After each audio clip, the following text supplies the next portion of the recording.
Lucas capítulo 7, versículo 18, dice: los discípulos de Juan le dieron las nuevas de todas estas cosas, y llamó Juan a 2 de sus discípulos, y los envió a Jesús para preguntarle: ¿eres tú el que había de venir, o esperaremos a otro? Cuando pues los hombres vinieron a él, dijeron: Juan el Bautista nos ha enviado a ti para preguntarte: ¿eres tú el que había de venir, o esperaremos a otro? En esa misma hora sanó a muchos de enfermedades y plagas y de espíritus malos, y a muchos ciegos les dio la vista. Y respondiendo Jesús les dijo: id, haced saber a Juan lo que habéis visto y oído. Los ciegos ven, los cojos andan, los leprosos son limpiados, los sordos oyen, los muertos son resucitados, y a los pobres es anunciado el evangelio. Y bienaventurado es aquel que no halle tropiezo en mí. Cuando se fueron los mensajeros de Juan, comenzó a decir de Juan a la gente: ¿qué salisteis a ver al desierto? ¿Una caña sacudida por el viento? Mas, ¿qué salisteis a ver? ¿A un hombre cubierto de vestiduras delicadas? He aquí, los que tienen vestidura preciosa y viven en deleites, en los palacios de los reyes están. Mas, ¿qué salisteis a ver? ¿A un profeta? Sí, os digo, y más que profeta. Este es de quien está escrito: he aquí, envío mi mensajero delante de tu faz, el cual preparará tu camino delante de ti. Os digo que entre los nacidos de mujeres no hay mayor profeta que Juan el Bautista, pero el más pequeño en el reino de Dios es mayor que él. Y todo el pueblo y los publicanos, cuando lo oyeron, justificaron a Dios bautizándose con el bautismo de Juan. Mas los fariseos y los intérpretes de la ley desecharon los designios de Dios respecto de sí mismos, no siendo bautizados por Juan. La razón por la que Juan envía a sus discípulos a preguntar a Jesús: ¿eres tú?, es porque en ese momento él se encuentra en la cárcel. El capítulo 3 de Lucas, el versículo 19, dice: entonces Herodes, el tetrarca, siendo reprendido por Juan a causa de Herodías, mujer de Felipe su hermano, y de todas las maldades que Herodes había hecho, y sobre todas ellas añadió además esta: encerró a Juan en la cárcel. Los evangelios, hermanos, cuentan el ministerio de Juan en menos de un capítulo. Sin embargo, Jesús mismo se encarga de contar la grandeza del ministerio de Juan. Juan el Bautista, como nosotros lo conocemos, es motivo, dice Jesús, de profecía, y más que profeta es él. Malaquías 3:1 cita al Señor cuando dice: he aquí, envío mi mensajero delante de tu faz, el cual preparará tu camino delante de ti.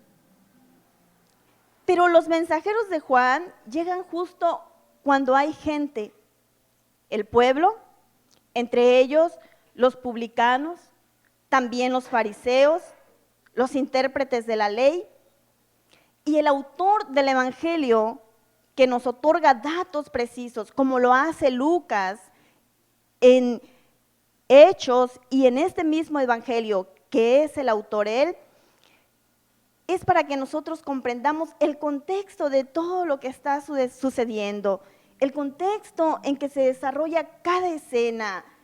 Y en esta escena del Señor con los judíos, con la gente del pueblo, describe acerca de Juan. Juan era peculiar y tenía una forma de vestir, pero Juan no es un rebelde que gusta de vivir diferente al patrón social.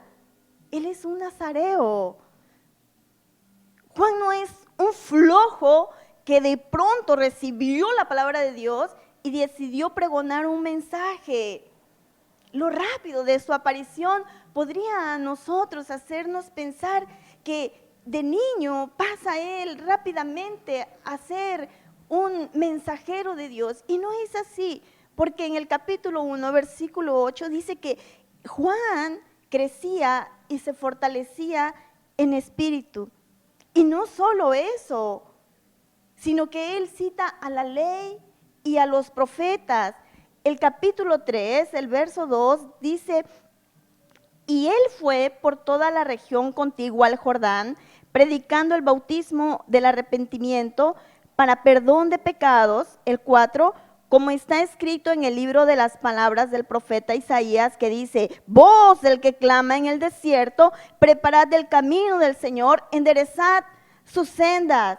El versículo 8 dice: haced pues frutos dignos de arrepentimiento y no comencéis a decir dentro de vosotros mismos: tenemos a Abraham por padre, porque os digo que Dios puede levantar hijos a Abraham aún de estas piedras. El versículo 16 dice: respondió Juan diciendo a todos: yo a la verdad os bautizo en agua, pero viene uno más poderoso que yo, de quien no soy digno de desatar la correa de su calzado.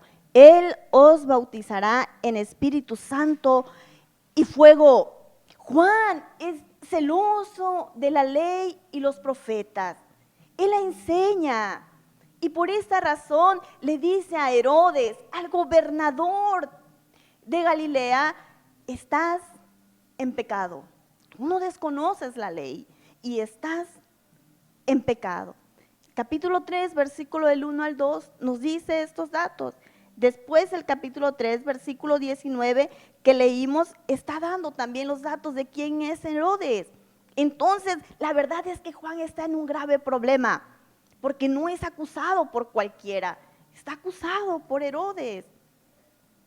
Con todo y esto que hemos leído, Juan sabe que su vida tiene un propósito. Apenas unos 6 meses más grande que Jesús, nos muestra en su juventud. Ha cumplido los 30 años para manifestar el ministerio. Pero ahora está en la cárcel. Y en la cárcel no todo es tan claro. Y él puede pensar, y nosotros podríamos imaginarnos: yo sabía que el Mesías estaba aquí, pero Jesús es mi pariente. Aunque mi mamá me contó que cuando estaba yo en su vientre y él me visitó, y también estando él en el vientre, yo fui lleno del Espíritu Santo. El capítulo 1, versículo 18 de Lucas, que es el que da más datos, dice: dijo Zacarías al ángel: ¿en qué conoceré esto? Porque yo soy viejo y mi mujer es de edad avanzada. Y respondiendo el ángel le dijo: yo soy Gabriel, que estoy delante de Dios y he sido enviado a hablarte y darte estas nuevas. Y ahora quedarás mudo y no podrás hablar hasta el día que esto se haga, por cuanto no creíste mis palabras, las cuales se cumplirán en su tiempo. Y el capítulo 3, versículo 19. No, perdón, no es el capítulo 3, versículo 19. Ya me perdí. Capítulo 1, versículo 18. Dijo Zacarías, que es lo que acabamos de leer. Y el capítulo 1, 44 al 45 dice: porque tan pronto como llegó la voz de tu salutación a mis oídos, la criatura saltó de alegría en mi vientre, y bienaventurada la que creyó, porque se cumplirá lo que le fue dicho de parte del Señor.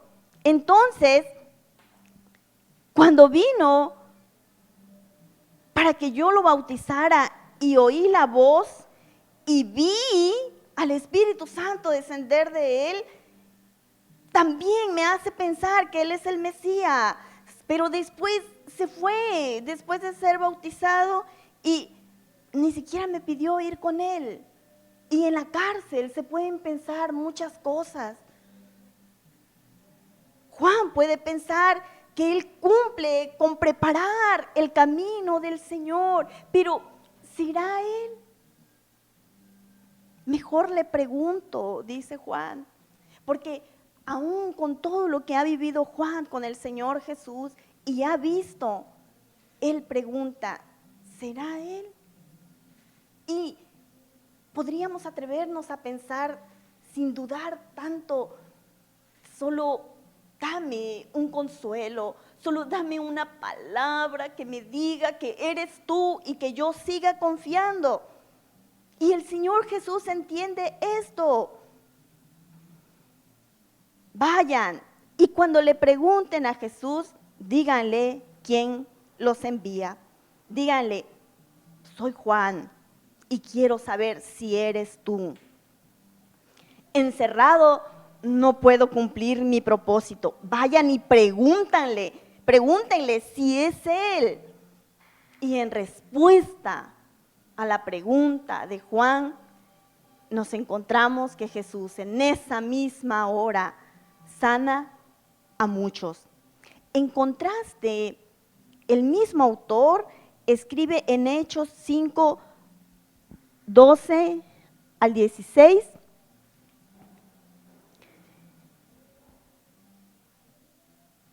tanto que sacaban los enfermos a las calles, hablando de los apóstoles, y los ponían en camas y lechos para que al pasar Pedro, a lo menos su sombra cayese sobre alguno de ellos, y aún de las ciudades vecinas, muchos venían a Jerusalén trayendo enfermos y atormentados de espíritus inmundos, y todos eran sanados. El mismo autor, y es lo que señala allí Edwards cuando escribe El prisionero de la tercera celda, Juan dice, ¿y todos son sanados? No, no todos, muchos son sanados. El Señor le dice a los mensajeros, id a hacer saber a Juan lo que habéis visto y oído. Y de mi parte van a decirle, y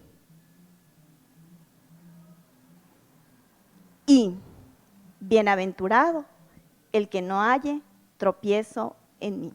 Hacer saber a Juan lo que se vio y se oyó en ese momento que le preguntaron es que la escritura se está cumpliendo. Y esto es lo maravilloso que podemos ver nosotros en los evangelios, cuando Lucas señala cada parte, la escritura se está cumpliendo. Isaías 35, el 4 a 5 dice, decid a los de corazón apocado, esforzaos, no temáis. He aquí que vuestro Dios viene con retribución, con pago. Dios mismo vendrá y os salvará. Entonces los ojos de los ciegos serán abiertos y los oídos de los sordos se abrirán. Porque la profecía decía que el Mesías vendría a salvar. Y eso esperaban que sucediera. Entonces vayan y díganle a Juan, porque Juan sabrá. Él sabe de la profecía, él sabe la palabra, él conoce la palabra y sabe que se cumplirá. Aun cuando Juan diga, yo cumplo mi propósito, pero ¿y él me va a liberar? ¿O por qué no me libera? ¿Por qué no dice ya que se abran las puertas de la cárcel y yo pueda salir? ¿O por qué no se juzga de una vez a Herodes y me deja salir? Pero la respuesta gloriosa de Jesús para librar a Juan y librarnos a nosotros, hermanos, es y bienaventurado. Y es la misma connotación de Macarios, supremamente bendecido, dichoso, glorioso, feliz, muy feliz, el que no escandalice de mí, el que no halle tropiezo en mí, el que no se ofende de mí. El diccionario Tugui dice, ser ocasión de caer en pecado, el que no halle tropiezo, hacer que no abandone su fe. Entonces, feliz los que no abandonan su fe. Feliz los que no se ofenden. Y el diccionario Swanson dice, dejar de creer. Afortunado el que no dude de mí. Entonces la palabra tropiezo tiene que ver con esa parte de dudar. ¿Y cómo afecta, hermanos, a nuestros conceptos ya elaborados sobre la identidad de Dios, su voluntad? Entonces, ¿a qué me refiero cuando digo que la respuesta del Señor viene a librarnos y a librar a Juan? ¿De qué? De pensar que nosotros somos independientes. Buscamos nuestro propósito en la vida y preguntamos a Dios, ¿cuál es el propósito de mi vida? ¿Qué hago aquí? ¿Cuál es mi lugar aquí? ¿Qué debo hacer aquí? ¿Está bien? ¿A qué escuela me vas a mandar para que yo tenga un propósito extraordinario ahí?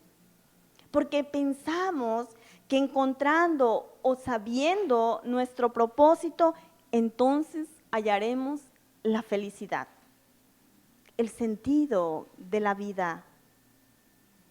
Sin embargo, nos encontramos con Juan, que él conoce su propósito según la profecía. Sus padres tienen una historia que han contado a mucha gente, pues ellos son conocidos por muchos. Él es sacerdote, ella es hija de Aarón. Cuando escuchó la voz de Dios, su mamá no podía tener hijos y su papá escucha la voz de Dios y sucede un milagro para que Juan nazca, con profecía y todo. Sin embargo, con todo y este propósito, con todo y ser motivo de profecía, Juan está en la cárcel.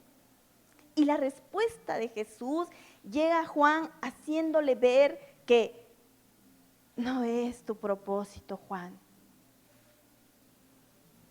sino es el propósito de Dios. Juan, eres parte del grandioso propósito de Dios. Bienaventurado, feliz, dichoso, aún en la cárcel, si no dudas de mí.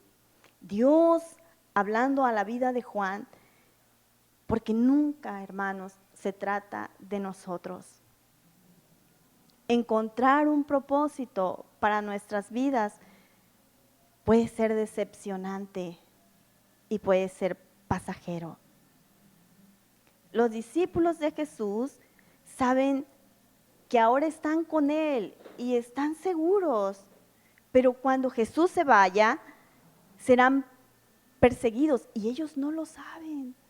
Serán azotados y ellos no lo saben porque no están escuchando a Jesús correctamente. Y lo entienden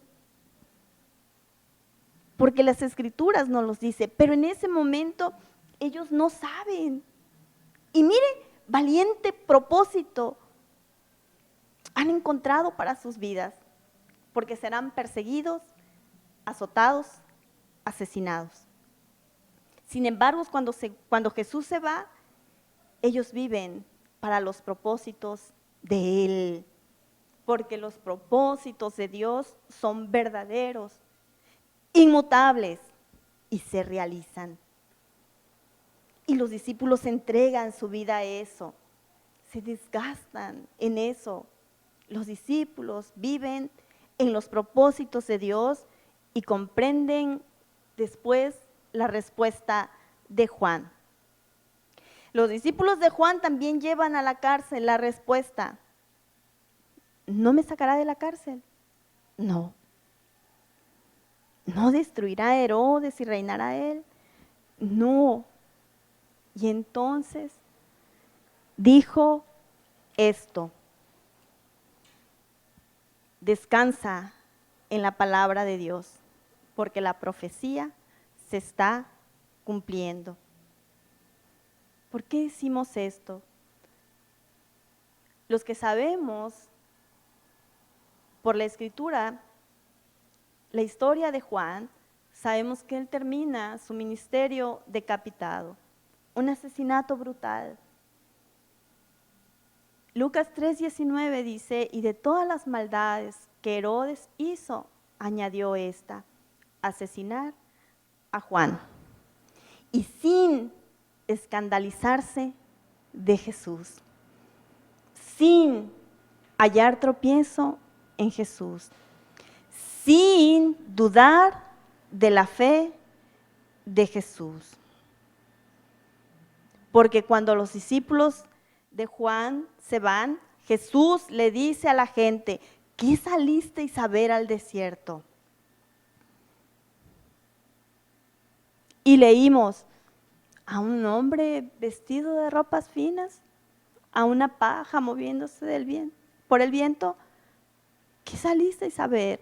A un profeta más que un profeta. Juan es un profeta de Dios, pero es más que un profeta. ¿Por qué? Porque él sabe que Juan entenderá el mensaje y aceptará el propósito de Dios. Y ahora Juan no vivirá para su propósito, sino que vive para los propósitos de Dios, aún en la cárcel y hasta su destino final. El Señor no hubiera dicho estas palabras si no hubiéramos tenido o no hubiera tenido la seguridad de que Juan aguantaría hasta el final. Jesús no es insensible al sufrimiento de Juan, pero el mismo Jesús, Dios mismo, se ha humillado a tomar forma de hombre y llegar hasta la muerte, y muerte de cruz, la peor de las muertes. Por eso el autor en el capítulo 13, versículo 31, responde, id y decir a aquella zorra, refiriéndose a Herodes, que yo todavía hago milagros hasta que yo termine mi obra. No me la impedirá él. Y no en vano la forma horrible en que muere Herodes. Y no se trata de venganza, sino que Dios no está siendo insensible a lo que está pasando Juan, porque Juan está siendo parte del propósito de Dios. Entonces dice que todo el pueblo, los publicanos entre ellos, justificaron a Dios. Y lo que quiere decir aquí es que reconocieron que la enseñanza de Dios es correcta. Cuando dice justificaron, es que reconocieron que Juan predica a Dios. Juan está diciendo la verdad, está predicando la palabra, y Jesús está afirmando que así es. Sin embargo, los fariseos, los intérpretes de la ley, dice Lucas, desecharon los designios de Dios respecto de sí mismo. Quizás usted, joven, tenía proyectos y pensó que por fin había encontrado su propósito en la vida. Quizás había planes de un mejor trabajo. Quizás había planes de que ahora sí termino la escuela. Quizás pensó que este año trabajaría más y mejor buscando su propósito. Que quizás este año encontraría novia o esposa o esposo y por fin tendría paz y sería feliz. Pero ahora todo se ha detenido. Quizás algunas de ustedes, hermanas jóvenes, pensaban que había que actuar ante tanta violencia contra las mujeres, apoyando ideas de aquí y de allá para cambiar la situación de este mundo. Pero ahora todo está detenido.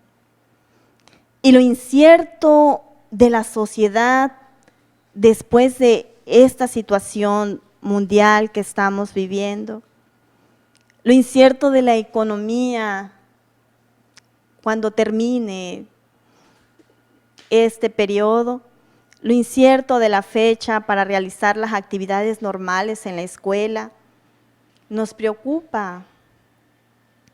¿O no? Porque hemos aprendido a pensar de forma individual. ¿Cuál es mi propósito? ¿Cuál es mi meta? ¿Cuál es mi lugar en el mundo para que yo deje una huella? Y esto puede estarle atormentando.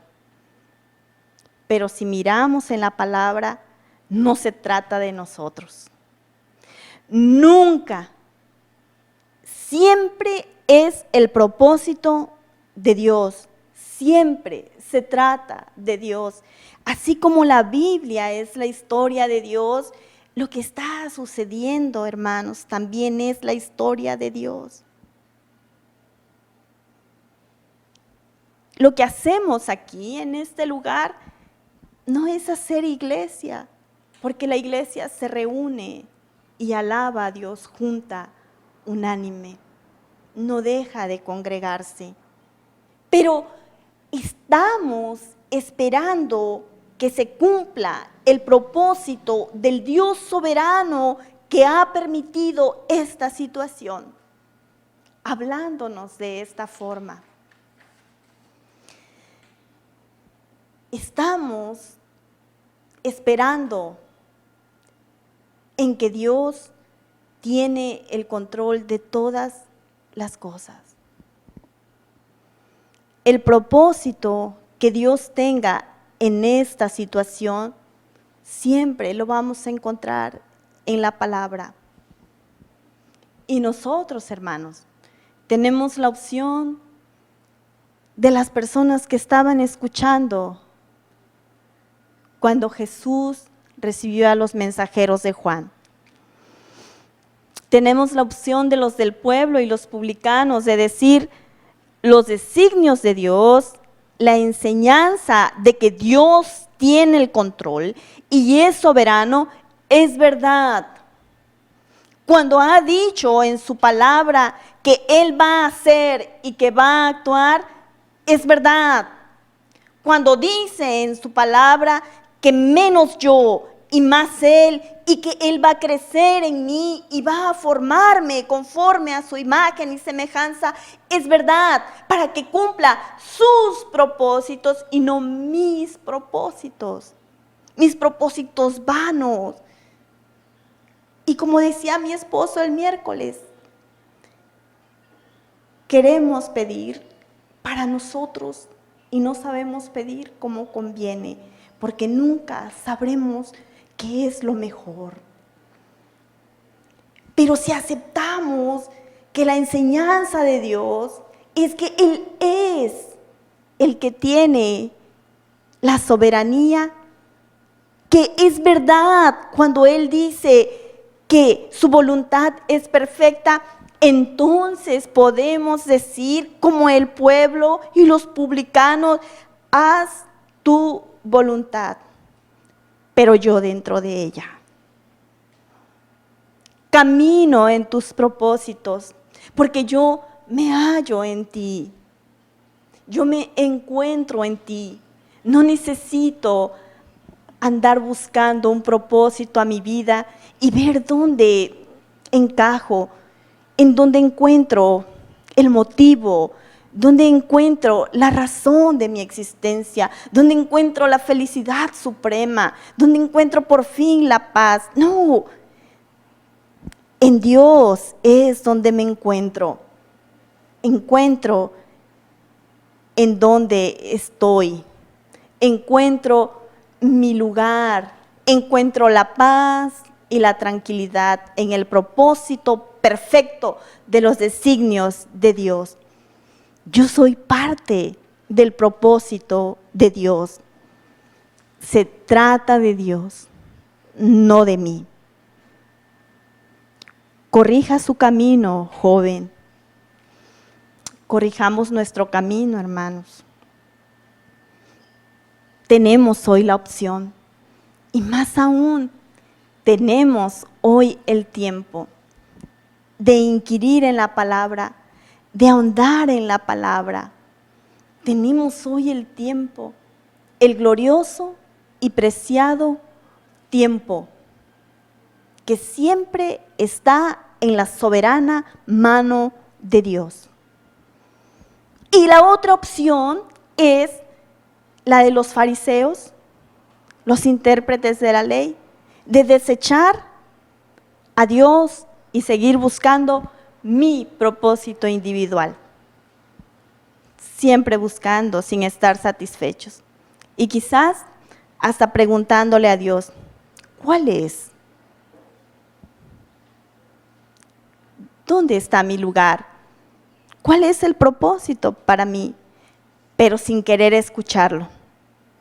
Porque la respuesta siempre será la misma. La palabra se está cumpliendo. La respuesta del Señor siempre será la misma. Las profecías se están cumpliendo. Lo que está escrito en la palabra se está cumpliendo. Y bienaventurado el que no haya tropiezo en mí. Y bienaventurado el que, a pesar de la situación que estamos viviendo, no dude de su fe. Y bienaventurado el que, a pesar de lo que pueda venir, no dude de que Dios está obrando. Hermano, Dios está obrando. Bendito es Dios por eso. En ningún momento se puede usted poner triste porque pensó que a Dios se le escapó de la mano, porque en algún momento Dios se descuidó. No, en ningún momento Dios se descuida. En ningún momento Dios deja de obrar. Y en ningún momento Dios cambia, porque Él es inmutable. Porque vivimos en la soberanía del Dios inmutable. Lo quiera el mundo o no, Dios está obrando. Pero nosotros, los que buscamos a Dios, los que queremos buscar a Dios, queremos sus designios, queremos vivir en sus propósitos. Aunque a veces no lo entiendo, Señor. Sabías cuántas cosas teníamos que hacer y ahora todo está detenido. No lo entiendo, pero realmente eres tú. Realmente estás obrando. Realmente la palabra es verdadera e inmutable. Si puede cerrar sus ojos donde esté, si puede doblar sus rodillas, lo que usted desee, o simplemente escuchar. Te decimos, oh Dios poderoso, creemos que tu soberanía es completa y total, y no queremos vivir lejos de ella, y no queremos vivir fuera de ella, aunque sabemos que no podríamos voluntariamente, no queremos hacerlo. Queremos vivir en tus propósitos, queremos ser parte de tu propósito. Bendito y poderoso Salvador, obra en nosotros, obra en nuestras vidas, obra en nuestros corazones. Queremos amarte y todavía más. Ayúdanos en casa, Señor, a entender tu palabra cuando la leamos. Ayúdanos en casa a comprender tu palabra cuando la leamos. Y llévanos siempre, Señor, en caminos que nos dirijan hacia ti. Te lo rogamos en el nombre de Jesús. Jóvenes, están ustedes extrañados. Ya los quisiera tener aquí enfrente. Les amamos y estamos pendientes de ustedes en los grupos. Ustedes ya saben cuántas redes sociales manejo, entonces por medio de ellas vamos a estar en contacto, si es que Dios nos permite. Dios les bendiga.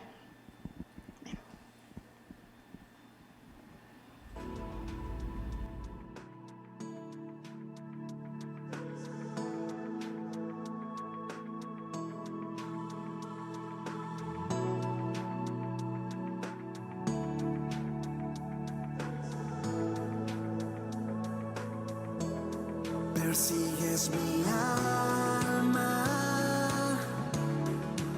Descanso en tu fidelidad, me llamas a casa, ya nada nos separará, persigues mi